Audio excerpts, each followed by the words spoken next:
Hi, I'm Terry, and welcome to Cat Scratch Kitchen. Today we're going to use our electric pressure cooker or Instant Pot and make some yogurt.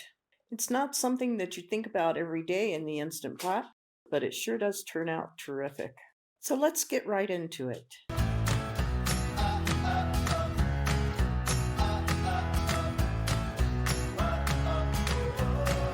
Making yogurt in your Instant Pot doesn't require pressure, so you can take the seal out of the lid if it's taken on the odors of something else that you've made, like the spaghetti sauce we made before.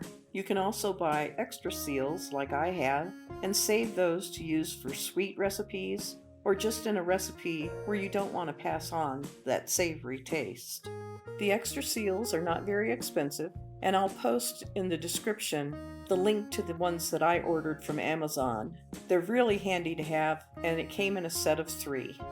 So to get started, you want to make sure that your inner liner and all the utensils that you use are clean and completely free of any soap residue. This soap residue will impede the setting of your yogurt and make a big difference in the final outcome.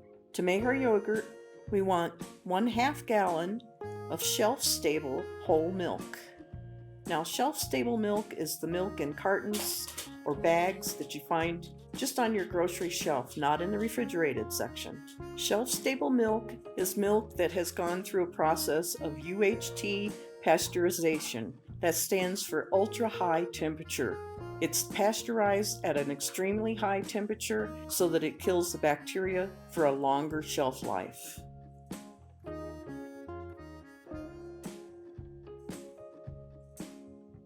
Then, as a starter for your yogurt, you need 2 tablespoons of an unflavored Greek yogurt. Once you've made yogurt your first time, you can save some extra and freeze it into 2 tablespoon portions. Those you can then use as your starter, and that's what I have here. This is starter from my last batch.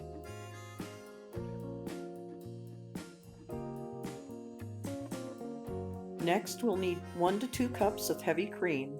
I'm using 1 cup. The more you use, the richer the yogurt will be. And finally, that special ingredient, 14-ounce can of sweetened condensed milk. To me, that's what makes this yogurt special. This ingredient makes the yogurt taste like vanilla yogurt without adding any additional sweetener to it.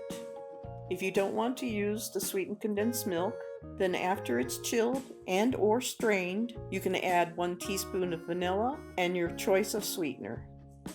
Now take a whisk and just make sure everything is well combined. Now just put on your lid and set the valve to seal. Most electric pressure cookers and Instant Pots today have a yogurt button. That's what we're going to choose.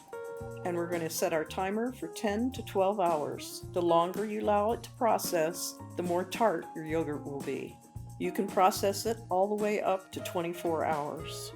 Once the processing has completed, you want to remove your liner and put some sort of a lid or cover over the top. Now we're going to chill it in the refrigerator for at least 4 to 6 hours. After it's chilled, now you can do its thickness test. You can see how thick it's turned. It'll hold up the spoon easily. Now I usually store my yogurt in jars that are big enough for 1 or 2 servings, and it can be kept in the fridge for 2 to 3 weeks. And that's it! Another fun way to use your Instant Pot. I hope you enjoyed today's video and that you'll take the time to subscribe and drop down to the notification bell and give it a click. That way you'll be sure not to miss anything. So have fun in the kitchen, and I'll see you next time.